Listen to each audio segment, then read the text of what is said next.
This is my game against L.Kempen in the Australian Corespondence Championship. Okay, so I was white.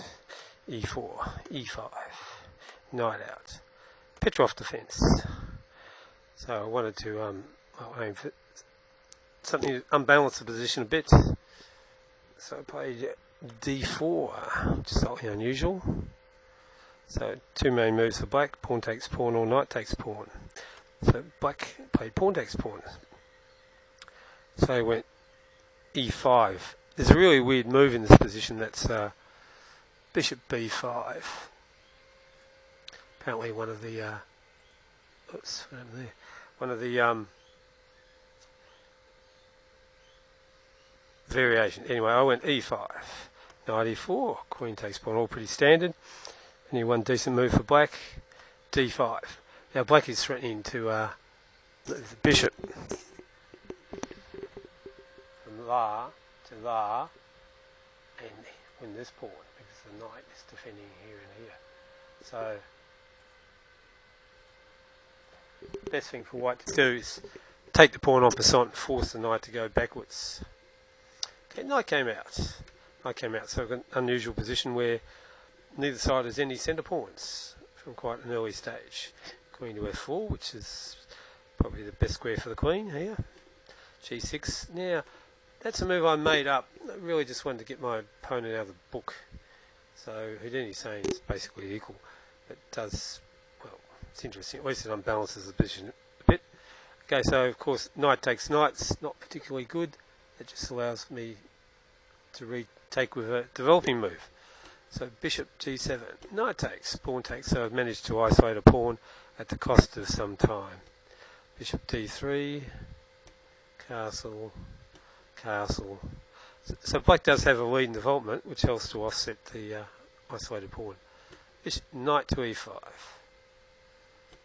Knight takes knight. Pawn takes. There's no longer an isolated pawn. Queen B4.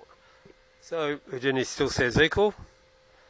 Okay, good move. Queen C7 gets the queen off the back line, defends the B pawn. Bishop develops. Hits the queen at the cost of weakening these squares, which can never be guarded by pawns after that. White offers a queen exchange. Queen retreats. Rook to the open file. Bishop hits queen. Queen moves into the weak square. Queen connects the rooks again. Bishop on a good square in the centre hits the pawn. Rook defends pawn. Pawn goes up fixing the B5 square. So white's got a queenside pawn majority. Black has a kingside pawn majority. It's not really that much in it. White's got a slight advantage here now, according to Houdini. Rook to open file. Rook defends pawn. Well, apparently there's a slip according to Houdini. Bishop C4, Queen D7. Queen takes queen, rook takes. Bishop goes back. Rook D6. Bishop goes back. Rook D2, so it's about equal. So white did throw away a slight edge there. F5, Bishop D3, 8, king up. Rook, pawn to F3. I wanted to stop this pesky E4 move. So Houdini says equal, check. King towards the centre. Now it's an endgame. Pawn hits bishop. Bishop retreats. Houdini's taking a while to think here for some reason. Bishop hits rook. Rook hits bishop. Pawn guards bishop. So black has a bishop on the outpost at the cost of giving white an outpost for this bishop on E4. Rook to open file. Pawn up. Bishop to the outpost. Pawn up. Bishop retreats. I want to get rid of the well posted bishop. Bishop takes bishop. King takes. So marginal edge for white here, but really equals. There's plus 0.26. I'm now saying slight advantage white. Rook to open file. So it looks like not much in this position, but white does have an edge here. King towards centre. Doubles rooks to hit the backward pawn. So that was a consequence of black moving the pawn up here. That pawn is backward on the open file, so it's a backward pawn. Okay, so rook defends pawn. Bishop hits rook. Rook moves. Swap, swap. Pawn breaks up. Trying to unbalance it a bit here.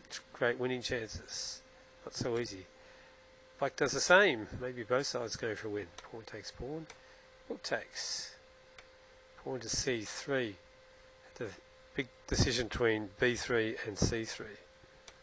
Rook b3. Rook d1 takes the open file. King goes across. Rook takes. King takes.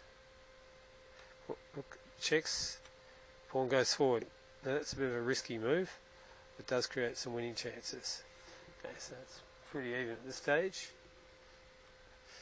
Pawn goes forward, king goes back. Rook goes back. King goes across. Pawn goes up. King goes up. So white's freed his rook from the defensive task of guarding this pawn. So not much in it. So rook goes across. Rook hits the pawn. So it's saying equals. Pawn takes pawn, pawn takes pawn. Rook defends pawn. That's still saying equals here. Unless it changes its mind. I was analysing this, I thought white was winning this. Maybe the engine's not seen deep enough yet. Check, king goes back. Check, the king goes up. So again, okay, so rook takes pawn, rook check, king goes across. So Houdini's saying equal. King's the centre. T5. Rook, pawn goes up. So the plan is to dissolve the weak B pawn and get rid of this potential counterplay with the A pawn. So white benefits in that the black king is cut off. Black king is cut off on file thanks to the white rook. Pawn takes pawn, rook takes. Pawn charges up. Now, it's interesting, Houdini's not giving this that good for white, but maybe he's not seen that far enough ahead. Maybe I'll just wait a bit, because I'll work this out to be a winning for white. So Houdini's seen 15 ply at the moment. Maybe it's not quite enough. So my plan is just to,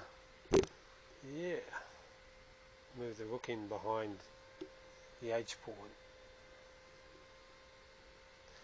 Now we'll play the next three moves. Rook went over, pawn goes up, rook goes over.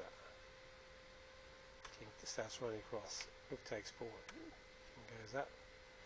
That's strange. Houdini's still saying it's equal. Rook goes down, king takes the pawn. D8, cutting the king off. King goes back, rook E8. So I believe this is just completely winning position here for white. But maybe it's because they haven't got table bases for rook endings in this position. So Houdini's giving quite a different evaluation of what I had over the last 10 moves, which I worked out to be a win quite deeply. Goes back. Rook takes pawn. Gets 7, rook F5, rook E7, king takes pawn. So this is a winning position for white here, because the black king is not in front of the pawn and it's cut off on the rank. Yeah, Houdini doesn't know about this and thinks it's equal. King goes forward, rook keeps king cut off. Check, king goes sideways, check. Rook goes in, pawn goes up. Back, rook up, king back, king up, check, pawn up, check, king up, check, check. Goes that king up, pawn up, down. And so after a few more moves, white's got the king cut off by 2 ranks, so can either build the Lucina position or might be able to win by moving the rook around to this square.